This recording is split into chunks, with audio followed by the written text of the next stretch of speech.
Batting ಮಾಂತ್ರಿಕ team ಇಂಡಿಯಾದ ಮಾಜಿ ನಾಯಕ ವಿರಾಟ್ ಕೊಹ್ಲಿಗೆ 2023ನೇ ಸಾಲಿನ ವರ್ಷದ ಏಕದಿನ ಕ್ರಿಕೆಟಿಗ ಪ್ರಶಸ್ತಿಗೆ ಭಾಜನರಾಗಿದ್ದಾರೆ.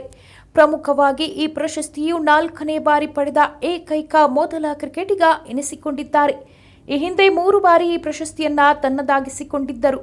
2023ರಲ್ಲಿ ನಡೆದ ಏಕದಿನ ವಿಶ್ವಕಪ್ನಲ್ಲಿ ಅಮೋಘ ಬ್ಯಾಟಿಂಗ್ ಮೂಲಕ ದಾಖಲೆ ನಿರ್ಮಿಸಿದ್ದ ಕೊಹ್ಲಿ ಬರೋಬ್ಬರಿ 765 ರನ್ ಕಲೆ ಹಾಕಿದ್ರು.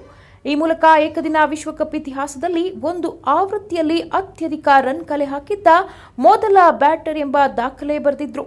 ಒಟ್ಟಲ್ಲಿ ವಿಶ್ವದಲ್ಲಿಯೇ 4ನೇ ಬಾರಿಗೆ ಈ ಪ್ರಶಸ್ತಿ ಲಭಿಸಿದ್ದು ಅಭಿಮಾನಿಗಳ ಪಾಲಿಗೆ ಸಂತೋಷದ ಕ್ಷಣವಾಗಿದೆ.